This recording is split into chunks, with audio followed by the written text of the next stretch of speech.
আমি আপনাকে একটা কথা বলি, এখন আমাদের সুস্পষ্ট করে বলার সময় এসেছে।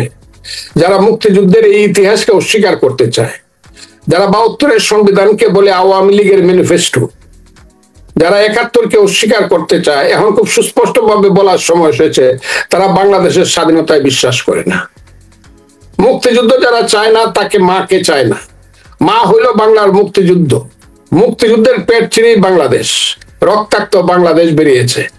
কাজে যারা মুক্তিযুদ্ধকে বিশ্বাস করে না তারা বাংলাদেশকে বিশ্বাস করে না, এবং বাংলাদেশকে যারা বিশ্বাস করে না তারা কিছুতেই বাংলাদেশের উপদেষ্টা হইতে পারে না, বাংলাদেশের মন্ত্রী হইতে পারে না, বাংলাদেশের নেতৃত্ব আইলে তাদেরকে বলতে হবে তারা অন্য কোনো দেশের এজেন্ট। আমি খুব ক্লিয়ারলি বললাম তারা অন্য কোনো দেশের এজেন্ট।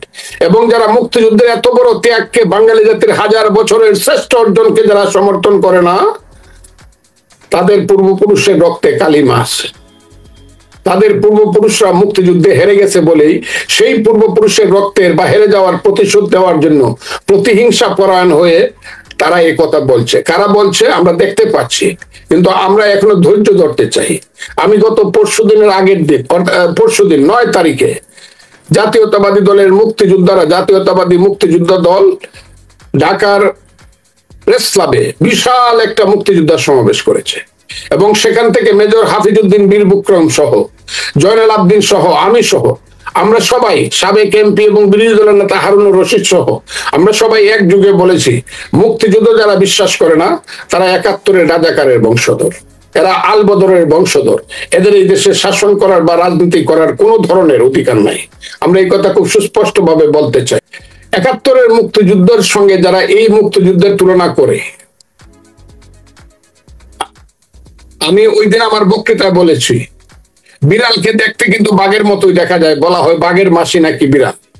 71-এর মুক্তিযুদ্ধ হলো বাঘ, আর 24-এর যে যুদ্ধ যেটাকে গণঅভ্যুত্থান বলা হয়, এটাকে যদি তারা মুক্তিযুদ্ধ বলতে চায় তাইলে আমি বলবো এটা হলো বিড়াল।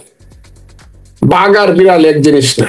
1, 2 নম্বর হলো এরা কারা, যারা বলে যে 24 তারিখে তারা মুক্তিযুদ্ধ করেছে এবং সেই মুক্তিযুদ্ধের ব্যানগার্ড ছিল ছাত্র শিবির।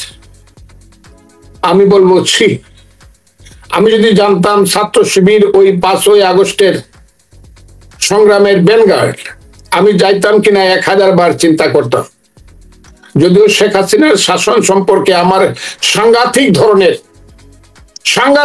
তার শাসনকে উৎখাত করার জন্য আমার সাংঘাতিক প্রচেষ্টা ছিল, তারপরে শিবির যে আন্দোলনের ব্যানগার্ড, এটাই যদি সত্য হয় তাহলে সেই আন্দোলনে আমি ছিলাম না, বাবা আমি নাই, বা যদি গিয়েও থাকি সেটা আমার ভুল হয়েছে বলে আমি মনে করব। সে আন্দোলনের ভ্যানগার্ড শিবির না, যারা বলতেছে তারাও না। সে আন্দোলনের ভ্যানগার্ড ছিল বাংলাদেশের জনগণ, হাজার হাজার লাখ লাখ মানুষ যারা এসেছে, তারা এরা না, তারা এসেছে একটা আমি কি বলবো, প্রতীকী একটা নেতৃত্বের মধ্যে দিয়ে। বলা হয়েছে ছাত্ররা নেতৃত্ব দিচ্ছে, কেউ দেখতে চায় নাই কোন ছাত্ররা নেতৃত্ব দিচ্ছে, শুধু জানছে ছাত্ররা নাক দিয়েছে, লাখে লাখে মানুষ এসেছে। ওই যে 15 বছরের শেখ হাসিনার বিরুদ্ধে মানুষের যে সাংঘাতিক ধরনের রাগ, ঘৃণা, কারণ 3টা ইলেকশন, 14 সন, 18 সন এবং 24 সন। 14 সনে শেখ হাসিনা বিনা ভোটে ক্ষমতায় গেল, 153টা সিট উনি নিজে নিয়ে নিলেন বিনা ভোটে। তারপরে 18 সনের দিনের ভোট রাতে করলেন, মানুষে বলে এটা নিশিরাতের ভোট হলো। তারপরে 24 সনে আমি আর ডামির ভোট হলো। এটাতে মানুষ এত বেশি রাগান্বিত ছিল, এত বেশি শপথে বলি আনছিল যে আজরাইল আসলেও শেখ হাসিনাকে আমরা তাড়াই দিব।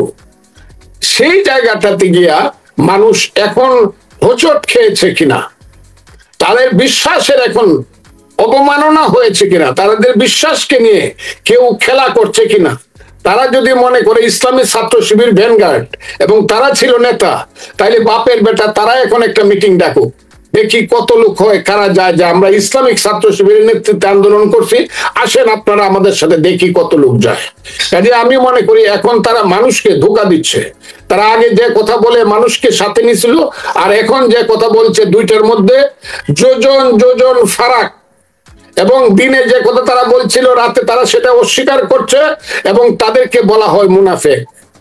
ওই দিন আমি একটা বিয়ের অনুষ্ঠানে গেছিলাম, একজন মৌলানা সাহেব আমাকে জিজ্ঞাসা করছে, তার বাড়ি সিলেট, ও বা ফজলু মিয়া, আপনারা যে কইলেন 5ই আগস্ট বিপ্লব করছো, 5ই আগস্টে তো আপনারা এই কথা কইছেন না, দিনের রাইতে তো আপনারা এক কথা বলেন না, বলেন নাই। তো আপনারা তো মুনাফেক। ফ্যাসিস্ট বেশি খারাপ না মুনাফেক বেশি খারাপ ইসলামের দৃষ্টিতে? এই প্রশ্নগুলো এসেছে বলেই এখন বাংলাদেশে একটা কুয়াশা সৃষ্টি হয়েছে। আপনাকে বললাম অন্ধকারের দিকে যাচ্ছে। এই দেশে কোনো সরকার আছে কি নাই, এই দেশে ভবিষ্যৎ কি, এটা কিন্তু মানুষ বুঝতে পারতেছে না। মানুষ খুব একটা অনিশ্চিত অবস্থার মধ্যে দিয়ে আছে। কিন্তু একটা জিনিসের মধ্যে মানুষ সিদ্ধান্তের সাংঘাতিক ভাবে তাদের শপথ গ্রহণ করেছে যে মুক্তিযুদ্ধের বাইরের যে বাংলাদেশ, সেই বাংলাদেশ আমরা মানি না। যারা এই বাংলাদেশ পাইতে চায় তাদেরকে আমরা মানি না। এই ব্যাপারে আমরা সিদ্ধান্ত গ্রহণ করেছি।